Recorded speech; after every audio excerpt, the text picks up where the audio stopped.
மாண்புமிகு சிறுபான்மைத்துறை அமைச்சர் அவர்கள் பேசுங்க. எல்லா விவரம் சொல்லியாச்சு. உட்காருங்க. பேரவை தலைவர் அவர்களே, மாண்புமிகு சிறுபான்மைத்துறை அமைச்சர் நீங்க பேசுங்க. தொடர்ந்து நிக்கிறாங்க கேளுங்க. 26-27ஆம் ஆண்டினுடைய கம்ப்ளீட் பண்ணிட்ட போதும். இதுக்கு மேல வேண்டாம். இது மேல விவாதம் வேண்டாம். நிதிநிலை அறிக்கையை பாருங்க. மாண்புமிகு சிறுபான்மை நலத்துறை அமைச்சர் பேசுங்க. மிகச்சிறப்பாக வெளியிடக்கூடிய ஒரு அற்புதமான இந்த பிரச்சனை குறித்து யாருக்கும் பேச அனுமதி இல்லை. வாய்ப்பை வழங்கிய எல்லாம் உள்ள இறைவனுக்கும் இந்திய யூனியன் முஸ்லிம் லீக் கட்சியினுடைய தேசிய தலைவர் பேராசிரியர் காதர் மொஹிதீன் அவர்களுக்கும் மாண்புமிகு தமிழ்நாடு முதலமைச்சர் ஜோசப் விஜய் அவர்களுக்கும் என்னுடைய நெஞ்சார்ந்த நன்றியை முதலில் தெரிவித்துக் கொண்டு எனது உரையை ஆரம்பம் செய்கின்றேன். முதலிலே நடந்து முடிந்த சட்டமன்ற தேர்தலிலே மதச்சார்பற்ற முற்போக்கு கூட்டணியின் சார்பிலே பாபநாசம் தொகுதியிலே போட்டியிட்ட எனக்கு அந்த வாய்ப்பை நல்கிய எங்களுடைய சமுதாய தலைவர் பேராசிரியர் காதர் மொஹிதீன் அவர்களுக்கும் கூட்டணி கட்சிகளாக இருந்து சிறப்பாக தேர்தல் பணியாற்றிய திராவிட முன்னேற்றக் கழகம், காங்கிரஸ், விடுதலை சிறுத்தைகள், திராவிடர் கழகம், இந்திய கம்யூனிஸ்ட் கட்சி, மார்க்சிஸ்ட் கம்யூனிஸ்ட் கட்சி, மறுமலர்ச்சி திராவிட முன்னேற்றக் கழகம், தேசிய திராவிட முற்போக்கு கழகம், தமிழர் தேசம் மற்றும் இஸ்லாமிய அமைப்புகள் அனைவர்களுக்கும் இந்த நேரத்திலே நெஞ்சார்ந்த நன்றியை நான் தெரிவித்துக் கொள்கிறேன். அதைவிட குறிப்பாக அந்த தேர்தல் பிரச்சாரத்திலே முழுமையாக ஈடுபட்டு அந்த தொகுதியினுடைய பொறுப்பாளராக இந்திய யூனியன் முஸ்லிம் லீக்கின் சார்பிலே பணியாற்றிய நாடாளுமன்ற உறுப்பினர் மதிப்பிற்குரிய நவாஸ்கனி அவர்களுக்கும் என்னுடைய நெஞ்சார்ந்த நன்றியை தெரிவித்துக் கொள்கிறேன். அதோடு தேர்தல் பிரச்சாரத்திலே வருகை தந்து பிரச்சாரம் செய்த முன்னாள் முதலமைச்சர் மு.க. ஸ்டாலின் அவர்களுக்கும் இன்று எதிர்க்கட்சி தலைவராக இருக்கக்கூடிய சகோதரர் உதயநிதி ஸ்டாலின் அவர்களுக்கும் இந்திய யூனியன் முஸ்லிம் லீக் கட்சியினுடைய பொதுச் செயலாளர், முதன்மை துணைத் தலைவர், பொருளாளர், அதைவிட குறிப்பாக அந்த பகுதியினுடைய திராவிட முன்னேற்றக் கழகத்தினுடைய தேர்தல் பொறுப்பாளராக இருந்த முன்னாள் அமைச்சர் KN நேரு அவர்கள் உள்ளிட்ட அனைவருக்கும் என்னுடைய நெஞ்சார்ந்த நன்றியை நான் இங்கே தெரிவித்துக் கொள்கிறேன். இந்த அவையிலே மகத்தான 16 தலைவர்களுடைய புகைப்படங்கள் இங்கே இடம்பெற்றிருக்கிறது. அதிலே இந்திய யூனியன் முஸ்லிம் லீக்கினுடைய மகத்தான தலைவர் அவர் கண்ணியமிகு காகிதம் இல்லத்தவர்களுடைய புகைப்படமும் இங்கே இடம்பெற்றிருக்கிறது. அதிலே கீழே இடம்பெற்றிருக்கக்கூடிய அந்த ஒரு வாசகம், கண்ணிய அரசியலை கட்டி காப்போம் என்ற அடிப்படையிலே என்னுடைய உரையை மிகுந்த கண்ணியத்தோடு, நன்றி உணர்வோடு, பொறுப்புணர்வோடு இங்கே நான் பதிவு செய்ய விரும்புகிறேன். இந்திய யூனியன் முஸ்லிம் லீக் என்பது ஒரு மகத்தான வரலாற்றை பின்னணியாக கொண்டிருக்கக்கூடிய ஒரு இயக்கம். 1948ஆம் ஆண்டு மார்ச் மாதம் 10ஆம் தேதி சுதந்திரத்திற்கு பிறகு இந்த இயக்கம் இந்தியாவில் தொடரப்பட வேண்டும், சிறுபான்மை சமுதாயத்தினுடைய குரலாக ஓங்கி ஒலிக்கப்பட வேண்டும் என்ற அடிப்படையில் இந்த இயக்கம் தொடங்கப்பட்டு கடந்த 80 ஆண்டு காலமாக மிக பொறுப்புணர்வோடு, அதுவும் குறிப்பாக பாராளுமன்றத்தில் 1952 முதல் இன்று வரை தொடர்ச்சியாக பாராளுமன்ற உறுப்பினர்களை கொண்டு நாட்டினுடைய நன்மைக்காக, அதுவும் குறிப்பாக 3 முக்கியமான கொள்கைகளை, தேசிய ஒருமைப்பாடு, சமய நல்லிணக்கம், சிறுபான்மையினோர் மற்றும் ஒடுக்கப்பட்டோரின் குரலாக இந்த இயக்கத்தினுடைய பிரதிநிதிகள் செயல்பட்டு வந்து கொண்டிருக்கிறார்கள். அதுவும் முஸ்லிம் லீக் வரலாறு என்பது சுதந்திரத்திற்கு முன்பே இந்த சுதந்திரத்திற்காக நம்முடைய மகாத்மா காந்தியடிகள் அவர்களோடு சேர்ந்து பயணித்த ஒரு இயக்கம்.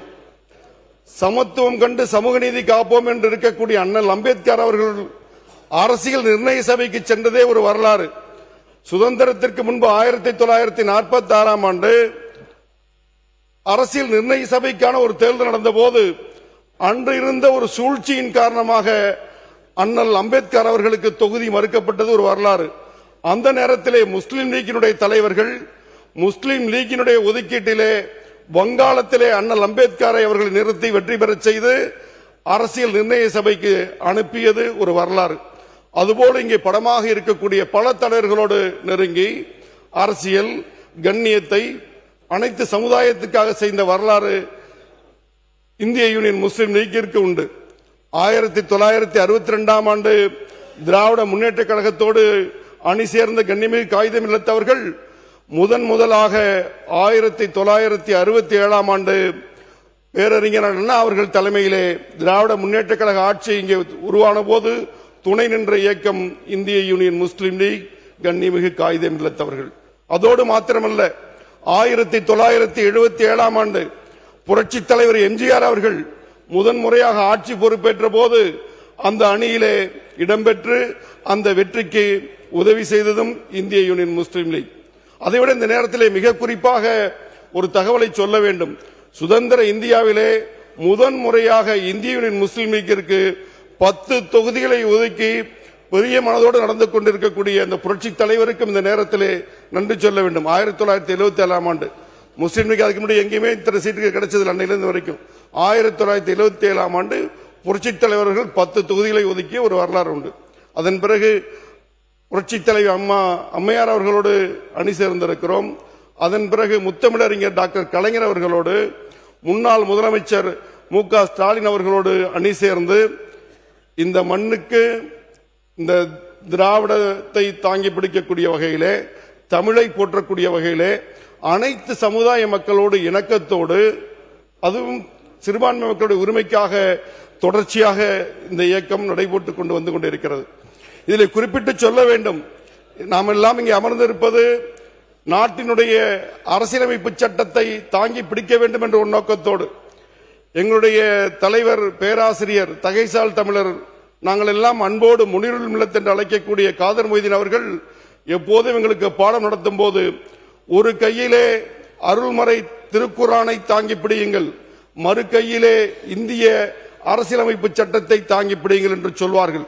அந்த அரசியலமைப்பு சட்டத்தை உருவாக்கும் போது அதை கையெழுத்திட்டவர்கள் 284 பேர். அதில் 4 பேர் முஸ்லிம் லீக்கினர். அதில் ஒருவர் தான் கண்ணியமிகு காகிதம் இல்லத்தவர்கள். அவர் அரசியல் நிர்ணய சபை சட்டத்தை உருவாக்கியது மாத்திரமல்ல, இந்த சென்னை மாகாணத்தினுடைய சட்டசபையிலே சுதந்திரத்திற்கு பிறகு முதல் எதிர்க்கட்சி தலைவராக இருந்ததும் கண்ணியமிகு காகிதம் இல்லத்தவர்கள் தான். அந்த 1951 வரை இருந்த அந்த சென்னை மாகாண சட்டசபையிலே இந்த நாட்டினுடைய நலனுக்காக நாம் எல்லாம் பேசிக் கொண்டிருக்கிறோமே, நெய்வேலி பழுப்பு நிலக்கரி, சேலம் உருக்காலை போன்றவைகளெல்லாம் உருவாவதற்கு அடித்தளமிடக்கூடிய அளவிற்கு கண்ணியமிகு காகிதம் இல்லத்தவர்கள் இங்கே பல்வேறு தகவல்களை இந்த தமிழகத்தினுடைய எழுச்சிக்காக அங்கே பதிவு செய்திருக்கிறார்கள்.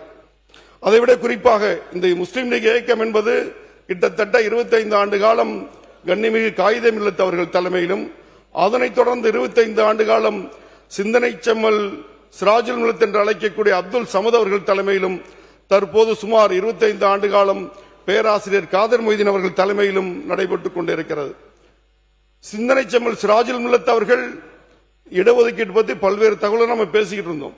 1985ஆம் ஆண்டு மாண்புமிகு முதலமைச்சராக புரட்சி தலைவர் இருந்தபோது முஸ்லிம்களுக்கு தனி இடஒதுக்கீடு வேண்டும் என்ற முதல் கோரிக்கையாக, முஸ்லிம் லீக் வரலாறு 1906 இடஒதுக்கீட்டுக்காக துவக்கப்பட்ட இயக்கம் தான். இருந்தாலும் 1985ஆம் ஆண்டு இதே அவையிலே சிராஜுல் மில்லத் அப்துல் சமத் அவர்கள் இடஒதுக்கீடு இஸ்லாமிய மக்களுக்கு வேண்டும் என்பதை பதிவு செய்ததோடு மாத்திரமல்ல, அதே ஆண்டில் ஒரு முஸ்லிம் லீக்கோட பெருந்தலைவர் சமுதாயத்தோட தலைவராக இருந்தாலும் திருவல்லிக்கேணி பார்த்தசாரி கோயில் உட்பட பல்வேறு சகோதர சமுதாயத்தினுடைய முன்னேற்றத்திற்காக எழுச்சிக்காக தொடர்ச்சியாக குரல் கொடுத்து வந்தவர் என்பதையும் நாம் மறுக்க இயலாது.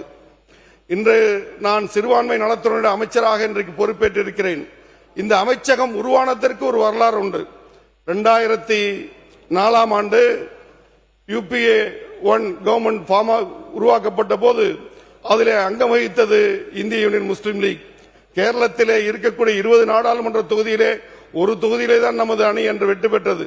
அதனுடைய தலைவராக முஸ்லீம் லீக்கினுடைய தலைவர் அகமது சாஹிப் பதவியேற்று அமைச்சராகவும் பதவியேற்ற போது அன்று இந்திய யூனியன் முஸ்லீம் லீக்கினுடைய தலைவர் பேராசிரியர் காதர் மொய்தீன் அவர்களும் அங்கே நாடாளுமன்ற உறுப்பினராக இருந்தபோது நம்ம வைத்த குறைந்தபட்ச செயல் திட்டம் UPA முஸ்லீம்கள் மற்றும் சிறுபான்மை சமுதாய மக்கள் கல்வி, வேலை வாய்ப்பு, சமுதாய சூழ்நிலை மிகவும் பின்தங்கிய சூழ்நிலை இருக்கிறார் என்ற காரணத்தினால் ஒரு கமிட்டி உருவாக்கப்பட வேண்டும் என்ற அடிப்படையில் அமைக்கப்பட்டதுதான் சச்சார் கமிட்டி. அந்த சச்சார் கமிட்டி பரிந்துரை தான் அது நாடெங்கிலும் சுற்றி வந்து பல்வேறு ஆய்வுகளை செய்தது. பிறகு அவர் சொன்ன முக்கியமான தகவல், சிறுபான்மை சமுதாயம், அதிலும் குறிப்பாக இஸ்லாமிய சமுதாயம் பட்டியலின சமுதாயத்தை விட கல்வி, வேலை வாய்ப்பில், பொருளாதாரத்திலே மிக கீழான நிலையில் இருக்கிறது.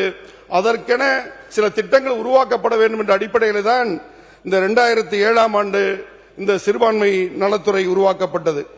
இன்று அந்த சிறுபான்மை நலத்துறையின் சார்பிலே அமைச்சராக பொறுப்பேற்கக்கூடிய மிகப்பெரிய நல்வாய்ப்பை வரலாற்றில் முதன்முறையாக 60 ஆண்டு கால இந்த அரசியலிலே 80 ஆண்டு கால சுதந்திர வரலாற்றிலே முதன்முறையாக மாண்புமிகு தமிழ்நாடு முதலமைச்சர் ஜோசப் விஜய் அவர்கள் இந்திய யூனியன் முஸ்லீம் லீக்கிற்கு அழைத்து நான் இன்று அமைச்சராக பொறுப்பேற்றிருக்கிறேன்.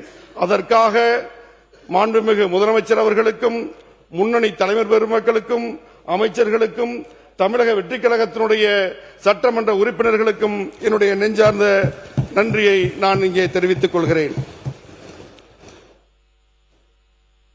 சர்ச்சைக்குரிய விஷயம் பேசணுங்கிறது இல்ல, சில தகவலுக்காக மே 4ஆம் தேதி தேர்தல் முடிவு வந்த பிறகு அந்த ஒரு வார காலங்கள் நடந்த நிகழ்வுகள் எல்லாம் இங்கே நாம் பட்டியலிட வேண்டிய தேவையில்லை, உலகம் அறிந்த ஒன்றுதான். இருந்தாலும் இந்த ஆட்சிக்கு நாம் ஆதரவளித்த போது நாட்கள் தாமதிக்கக்கூடிய நேரத்திலே ஒன்றியத்தில் இருக்கக்கூடிய அரசின் காரணமாக ஆளுநர் ஆட்சி வந்துவிடக்கூடாது என்ற ஒற்றை காரணத்தை கொண்டு இந்த ஆட்சிக்கு இந்திய யூனியன் முஸ்லீம் லீக் ஆதரவளிப்பது என்ற முடிவெடுத்த பிறகு மே 10ஆம் தேதி மாண்புமிகு முதலமைச்சர் பொறுப்பேற்ற பிறகு முதன்முறையாக மே 11ஆம் தேதி இந்திய யூனியன் முஸ்லீம் லீக்கினுடைய தலைமை அலுவலகத்துக்கு அவர் வருகிறார்கள். மே 4ஆம் தேதி ரிசல்ட் வந்ததிலிருந்து 11ஆம் தேதி வரைக்கும் மாண்புமிகு முதலமைச்சர் எங்கேயுமே மைக்கு பிடிச்சி பேசல.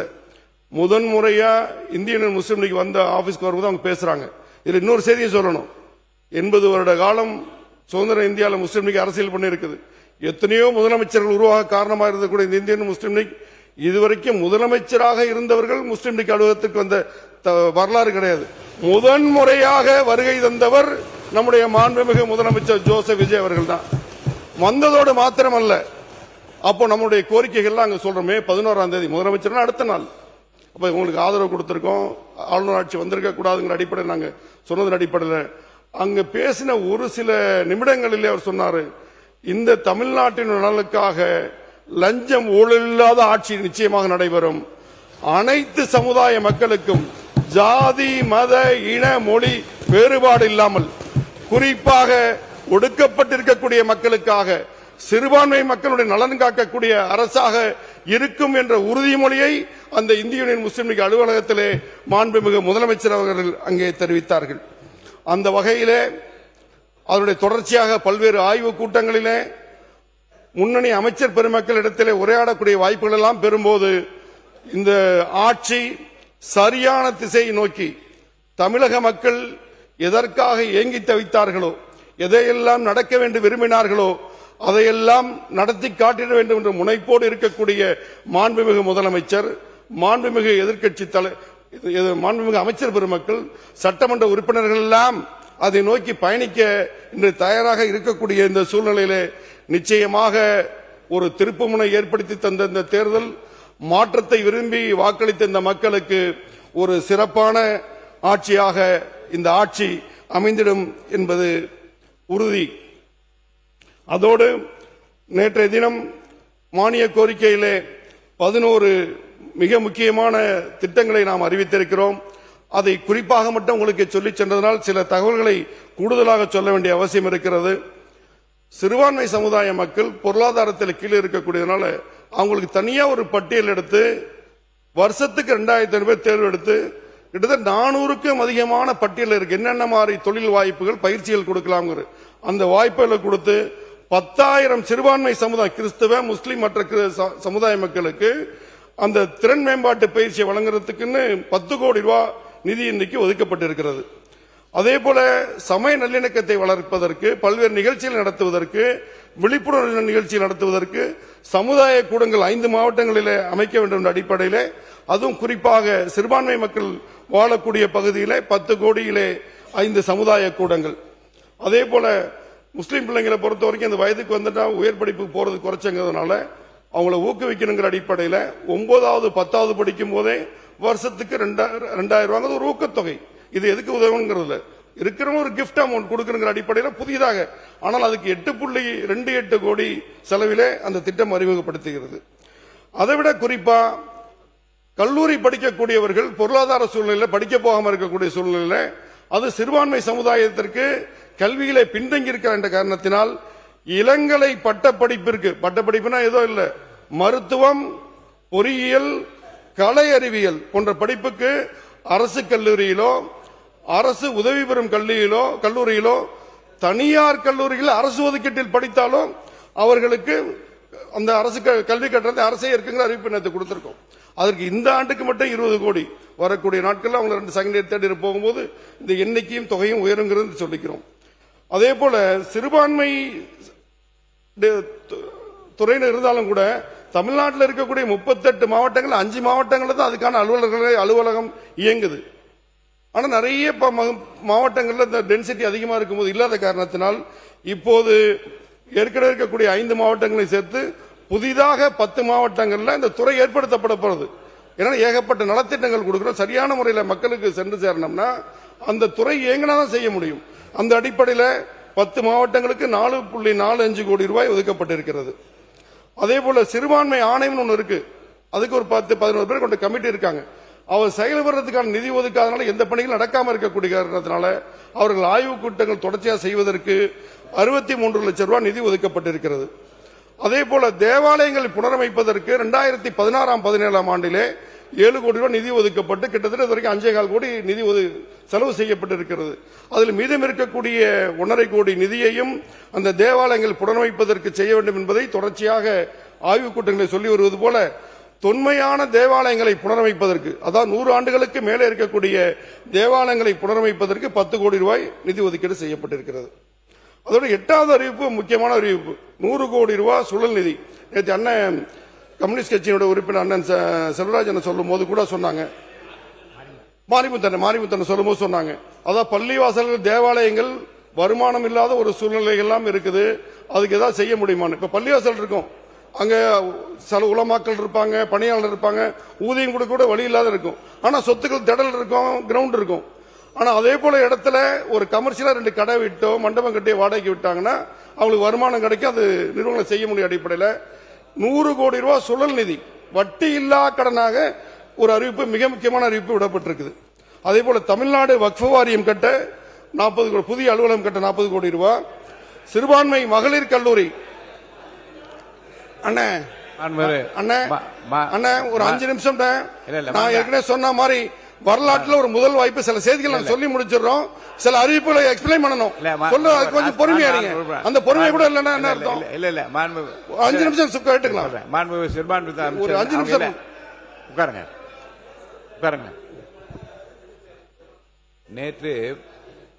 நேற்று மாலை தீர்மானம் நிறைவேற்றப்பட்டு வினாக்கள் விடைகள் நேரம் இல்லை என்று எடுத்துக்கொண்டதும் அதிகமான பதிவுகள் செய்யாமல் 1-2 பிரச்சனைகளை பற்றி மட்டும் இங்கே சிறப்பு கவன ஈர்ப்பு தீர்மானமாக எடுத்துக்கொண்ட நோக்கமும் விரைவில் இன்று இந்த அவையை ஒரு 1:30 மணிக்கெல்லாம் முடிக்க வேண்டும் என்ற நோக்கத்தின் அடிப்படையில் தான் செய்திருக்கிறோம். அதே போன்று பேச வருகின்ற மாண்பு அமைச்சர் பெருமக்கள் இந்த மானிய கோரிக்கையை ஒட்டி ஏற்கனவே புதிய அறிவிப்புகளெல்லாம் புத்தகமாக அச்சிட்டு நேற்றே முத்தாய் போய்க்கின்ற திட்டங்கள் எல்லாம் கரங்களில் கொடுக்கப்பட்டு விட்டது. எனவே பேச இருக்கின்ற மாண்பு அமைச்சர் பெருமக்கள் சுருக்கமாக உங்கள் விளக்க உரையை மட்டும் நான் அளிக்கும்படி நான் காலம் கருதி அளிக்கும்படி நான் கேட்டுக்கொள்கிறேன். அறிவிப்புகள் ஏற்கனவே கையில கொடுத்தாச்சு. அதை பற்றி நேற்றுள்ளது அறிவிப்பு இல்லாம இது என்ன சமுதாயம் நிறைய உறுப்பினர்கள் பார்த்துக்கிட்டு இருக்காங்க, நேரலையில போயிட்டு இருக்கு. சில அறிவிப்புகள் குறித்து மக்களுக்கு தெளிவில்ல, சுருக்கமா தான் சொல்லி போயிட்டு இருக்கு. அதை நீங்க குறிப்பிட்டிருக்கக்கூடிய உங்கள் முன்னுரையில் ரொம்ப அருமையாக, உங்கள் முன்னுரையில் மிக அருமையாக கனியமிகு காகிதமேத் அவர்களை பற்றி வரலாறு எல்லாம் ரொம்ப சிறப்பாக சொல்லி முடித்து விட்டு இப்போது இந்த மானிய கோரிக்கையை பற்றி உங்களுடைய விளக்கத்தை சொல்லி நீங்க முடிக்கலாம். என்ன காரணம்? இப்போ இந்த புதிய ஆட்சி அமைந்து வரலாற்றில் இதுவரை இல்லாத அளவுக்கு சிறுபான்மை சமுதாயத்திற்கு மிகச் சிறப்பான சட்டங்கள் முதல் முறையாக அறிவிக்கப்பட்டிருக்கு. அதை எடுத்து நேரடியில் சொல்ல வேண்டிய கடமை இருக்குன்னு சொல்றேன். இதோட மாத்திரம் இல்லாம இதுக்கு முன்னாடி பல்வேறு துறையின் சார்பாக சிறுபான்மை நீண்ட நாள் கோரிக்கை நிறைவேற்றப்படாமல் இப்ப நிறைவேற்றப்பட்டிருக்கு. அதை நம்ம சொல்லணும்ல. இப்போ இந்த வருஷம் முதல் முறையா கல்லறை தோட்டம் கபரஸ்தான் கட்டுறதுக்கு 34 கோடி ரூபாய் கல்லறை தோட்டம் கிறிஸ்துவ மக்கள் அவ்வளவு கஷ்டப்பட்ட ஒதுக்கப்பட்டிருக்கு. அதை சொல்லணும்ல. அதே போல ஹஜ் மானியம் 25,000 to 35,000 உயர்த்தப்பட்டிருக்கு. புதிய மகளிர் உதவு சங்கம் 1 கோடி ரூபாய். அதை விட திருவள்ளுவர் தினத்துக்கு எங்களுடைய தலைவர் காகிதமில்லத் பேரால விருது கொடுக்கப்பட்டிருக்கு. அதே போல இந்த தமிழர்கள் 5 பேர் புக்க தமிழ் துறை சார்பா கொடுத்திருக்கோம். 5 பேர், அதுல 2 இஸ்லாமிய அறிஞர்கள். எத்தனை வருஷம் நடையா நடந்தது கிடைக்கப்படல. இப்ப மாண்புமிகு முதலமைச்சர் கொடுத்திருக்காங்க. குறிப்பா சாரணபாஸ்கரன் என்ற அகமது, கல்லிடைக்குறிச்சி பீர் முகமதுடைய நூல்கள் அரசுடைமையாக்கப்பட்டிருக்கு. வேளாங்கண்ணி நாகூர்ல திருக்கடையில் தலா 20 கோடியில தங்குமிடங்கள். உருது மொழி வளர்ச்சிக்கு 1 கோடி, உலமாக்களுக்கு 950 பேருக்கு 4.75 கோடியில வாகனத்துக்கு மானியம். அதே போல டாம்கோட கடன் தொழில் வளர்றதுக்கு ஒரு ஆளுக்கு 30 லட்சம் வரைக்கும் கொடுக்க முடியும்.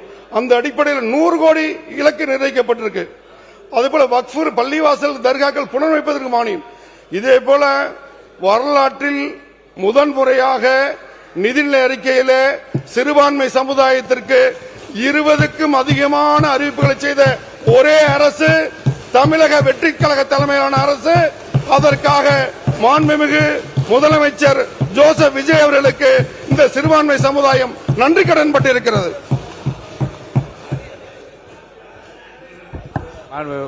மாண்பு உறுப்பினர் கே நேரு அவர்கள் சொல்லுங்க. ஏற்கனவே இந்த துறையை பார்த்த அமைச்சர் இருக்கிறார். அவர் என்ன சொன்னாரு?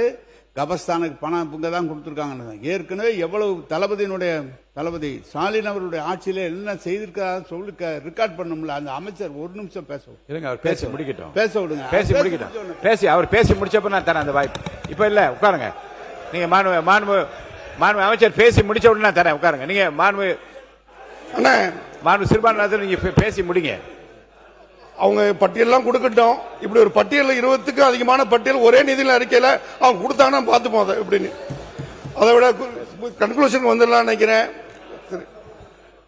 இந்த சிறுபான்மை நலத்துறை சிறப்பாக செயல்படுவதற்கு, இந்த மானிய கோரிக்கை அறிவிப்புகள் மிகச் சிறப்பாக வெளிவருவதற்கு எல்லா வகையிலும் ஆதரவு அளித்த மாண்புமிகு தமிழ்நாடு முதலமைச்சர் அவர்களுக்கும், தலைமைச் செயலாளர் அவர்களுக்கும், நிதி அமைச்சர் அவர்களுக்கும், இந்த துறையினுடைய செயலாளர் தட்சிணாமூர்த்தி IAS அவர்களுக்கும், துறையினுடைய செயலாளர் ஆணையர் ஆசியா மரியம் IAS அவர்களுக்கும் மற்றும் உதவியாளர்கள் அனைவர்களுக்கும் இந்த நேரத்திலே என்னுடைய நெஞ்சார்ந்த நன்றியை நான் தெரிவித்துக் கொள்கிறேன். வெட்டு தீர்மானம் சொல்லிடலாங்களா? இந்த மாமன்ற உறுப்பினர்கள் 44 பேர் சிறுபான்மை நலன் குறித்த இந்த மானியத்தின் மீது வெட்டு தீர்மானத்தை கொடுத்துள்ளீர்கள். அந்த வெட்டு தீர்மானங்களை எல்லாம் நான் படித்து பார்த்தேன். எனது பதில் உரையில் நீங்கள் எழுப்பியுள்ள வினாக்களுக்கு பதிலளித்துள்ளேன்.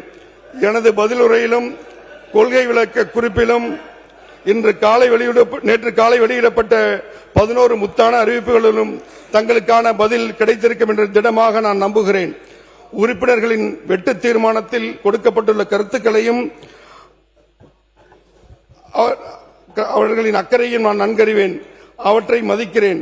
உறுப்பினர்கள் கொடுத்துள்ள வெட்டு தீர்மானங்கள் அனைத்தையும் திரும்ப பெற்றுக்கொண்டு சிறுபான்மை நலன் தொடர்பான இந்த மானியத்தை நிறைவேற்றி தர வேண்டும் என்று மாண்புமிகு பேரவைத் தலைவர் வாயிலாக இந்த மாமன்ற உறுப்பினரை கேட்டுக்கொள்கிறேன். இறுதியாக ஒன்றே ஒன்று, இது இந்த மானிய கோரிக்கையிலே வெளிவந்திருக்கக்கூடிய அறிவிப்புகள் எல்லாம் வெறும் கண் துடைப்பு அறிவிப்புகள் அல்ல, சிறுபான்மை சமுதாயத்தை கை தூக்கிவிட அறிவிப்புகள் என்று கூறி விடைபெறுகிறேன். நன்றி, வணக்கம். உறுப்பினர் ஜவஹர்லால் அவர்கள் உட்காருங்க.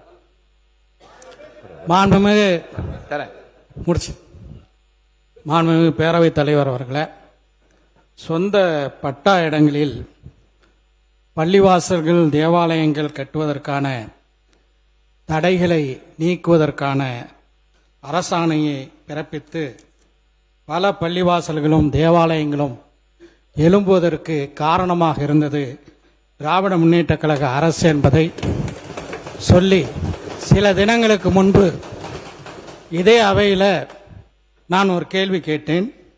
அயல்நாட்டில் கல்வி கற்க செல்லக்கூடிய சிறுபான்மை மாணவர்களுக்கான கல்வி உதவி நிறுத்தப்பட்டு விட்டது, அது தரப்படுமா என்று ஒரு வினாவை எழுப்பினேன். மாண்புமிகு அமைச்சர் அவர்கள் அது குறித்த அறிவிப்பு சில நாட்களில் வெளிவரும் என்று சொன்னார்கள். அறிவிப்புகளை முழுமையாக படித்து பார்த்தேன். அது குறித்த எந்த அறிவிப்பும் வெளிவரவில்லை. அயல்நாட்டில் பயிலக்கூடிய சிறுபான்மை மாணவர்களுக்கு அந்த கல்வி உதவித்தொகை கொடுக்கும் திட்டம் இந்த அரசிடம் இருக்கின்றதா என்பதையும் தங்கள் வாயிலாக வினவி அமர்கிறேன். அமைச்சர் சொல்லி பதில் சொல்லிடுங்க. மாண்புமிகு பேரவைத் தலைவர் அவர்களே, அது ஒரு ஆன்கோயிங் ஸ்கீம், அது தொடருதுங்கிறது அன்னைக்கே சொல்லிட்டோம். அதுல என்னன்னா, அந்த 36 லட்சம் ரூபாய் ஒரு மாணவருக்கு கொடுக்கப்படும் போது சில பல்கலைக்கழகம் நம்ம 4 இன்ஸ்டால்மெண்ட் அது கொடுக்கிறோம். ஆனா சில பல்கலைக்கழகம் சொன்னா முழுமையா கட்ட சொல்லி சொல்றாங்க. இருந்தாலும் அது scheme on scheme going scheme ஓரிரு தினம் அன்னைக்கு சொன்ன மாதிரி அறிவிப்புகள் வெளிவரும், அது தொடர்கிறது. மாண்புமிகு தமிழ் அன்சாரி அவர்கள். மாண்புமிகு பேரவைத் தலைவர் அவர்களே, மாண்புமிகு சிறுபான்மைத்துறை அமைச்சர் அவர்கள் பல்வேறு அறிவிப்புகளை நேற்றைய தினம் அறிவித்திருக்கின்றார். நாம் அதை வரவேற்றிருக்கின்றோம், பாராட்டியிருக்கின்றோம். நான் ஏற்கனவே இந்த அவையிலே சொன்னது போல சிறுபான்மை சமுதாய மக்கள் சவலை பிள்ளைகள், யார் தங்களுக்கு ஆதரவு கொடுத்தாலும் அவர்களை கொண்டாடுவார்கள். அந்த வகையில் கடந்த காலத்தில் அதிமுக அரசும் சரி திமுக அரசும் சரி பல்வேறு நலத்திட்டங்களை அவர்கள் அறிவித்திருக்கிறார்கள். முஸ்லிம்கள் ஹஜ் யாத்திரை செல்லக்கூடிய ஒரு மிகப்பெரிய 50 கடமைகளில் ஒன்றை செய்வதற்கு வசதியாக கடந்த திமுக ஆட்சியில 40 கோடி ரூபாய் வரை ஒதுக்கி ஒரு மிகப்பெரிய ஹஜ் இல்லம் கட்டுவதற்கு அங்கு அடிக்கல் நாட்டப்பட்டது என்பதை நான் குறிப்பிட விரும்புகின்றேன். அதற்கு முன்பாக அதிமுக ஆட்சியின் போது அந்த கோரிக்கையை நான் தான் அப்போது முன்வைத்தேன். அப்போது 15 கோடி ரூபாயை முதலமைச்சராக இருந்த அண்ணன் எடப்பாடியார் அவர்கள் ஒதுக்கியிருந்தார்கள். அந்த 15 கோடியை 40 கோடி ரூபாயை உயர்த்தியது தளபதி முத்துவேல் ஸ்டாலின் கருணாநிதி அவர்களுடைய அரசு என்பதை நான் குறிப்பிட விரும்பினேன். அது மட்டுமல்ல, மறைந்த நம்முடைய இந்திய யூனியன் முஸ்லீம் லீக் தலைவர் மரியாதைக்குரிய ஐயா காதிர் மொய்தீன் சாஹிப் அவர்களை மரியாதை செலுத்தும் மரியாதைக்குரிய சொன்னேன், தவறு இருந்தா திருத்திங்க. மரியாதைக்குரிய நம்முடைய காதிர் மொய்தீன் சாஹிப் அவர்களுக்கு தகைசால் தமிழர் என்ற உயரிய விருதை அளித்து சிறப்பித்தது முந்தைய திராவிட மாடல் அரசு. நான் என்ன சொல்றேன்னா, முந்தைய அரசுகள் செய்த நல்ல விஷயங்களையும் பாராட்டணும், நீங்களும் செஞ்சிருக்கீங்க, இன்னும் இதை விட சிறப்பாக செய்யுங்க, அதை நம்ம எதிர்பார்க்கிறோம். மாறாக நாங்க மட்டும்தான் எல்லாம் செஞ்சிருக்கோம், மற்றவங்களாம் யாருமே எதுவுமே செய்யல என்பது போல சொல்வது அது ஆரோக்கியமான அரசியலுக்கு உதவாது. அதே போன்று இடஒதுக்கீடு உள்ளிட்ட விவகாரங்களில திராவிட கட்சிகள் செய்த சாதனைகளை மறக்க முடியாது. குறிப்பாக திராவிட முன்னேற்ற கழக அரசில் அந்த 3.5% இடஒதுக்கீட்டுக்கு இன்னல் வருகின்ற போது சிறப்பான அரசாணையை வெளியிட்டதும் முத்துவேல் கருணாநிதி ஸ்டாலின் அவர்களுடைய அரசு என்பதை இந்த நேரத்தில் பதிவு செய்ய கடமைப்பட்டிருக்கின்றேன். மீண்டும் நான் சொல்வது, உங்களுடைய கோரிக்கைகளை சிறுமைப்படுத்தல, வரவேற்கிறேன், பாராட்டுறேன், இன்னும் செய்யுங்கன்னு சொல்றோம். ஆனா மற்றவர்களை தாழ்த்தி விடாதீர்கள், அது ஒரு நன்றி கெட்ட ஒரு உணர்வை வெளிப்படுத்தி விடுமோ என்று நான் அச்சப்படுகிறேன். இல்ல அவருக்கு பாருங்க, ஒரு நிமிஷம், முக்கியமான விஷயம், உட்காருங்க. இல்ல உங்களுக்கு அனுமதிக்கிறேன், உட்காருங்க. இருங்க. இல்ல நன்றி உணர்வு என்று பற்றி நீங்க சொன்னீங்க. மாண்புமிகு இல்ல நன்றி உணர்வோடு இருக்கும்னு சொன்னாரு. மாண்புமிகு அமைச்சர் அவர்கள் யாராலே வெற்றி பெற்றோம் என்பதை நினைவு கூர்ந்து இந்த அவையிலே அதை பதிவு செய்ததே ஒரு நன்றி உணர்வுடைய அடையாளம் தானே. மாண்புமிகு சட்டத்துறை அமைச்சர் உட்காருங்க. நீங்க உங்களை அனுமதிக்க போறேன், நீங்க கண்டிப்பா பேசுங்க, உட்காருங்க, கண்டிப்பா அனுமதிப்பேன். மாண்புமிகு பேரவைத் தலைவர்கள், இந்த நன்றி கெட்ட அப்படின்ற வார்த்தையை கண்டிப்பா மிகவும் தடித்த வார்த்தை இருக்காருன்னு சொல்லிட்டேன். ஏன்னா பேசுறப்ப மிகவும் தெளிவாக சொன்னார், எதனால யாருக்கெல்லாம் நன்றி சொல்லி வந்தார். ஐயா காதர் மைதீன் அவர்களும் பாத்தீங்கன்னா நாங்கெல்லாம் வந்து கண்ணியமிகு காகிதமில்லத் அவர்களை பார்த்ததில்லை. ஆனால் நான் ஐயா காதர் மொய்தீன் அவர்களை நேரில் சந்தித்த பொழுது அவ்வளவு கண்ணியமாக என்ன நடந்தது என்று அவர் எல்லாத்தையும் சொன்னார். எதனால் அவர் கூட்டணி விட்டு வெளியே வந்தார், எதனால் இவங்கெல்லாம் சேர்ந்து திமுகவையும் அதிமுகவும் சேர்ந்து பந்திப்போம் எல்லாம் சொன்னார். சொல்லிட்டு தான் வெளியே வந்தார். ஏதோ நன்றி கெட்ட தினமாகலாம் அப்படிலாம் இல்ல.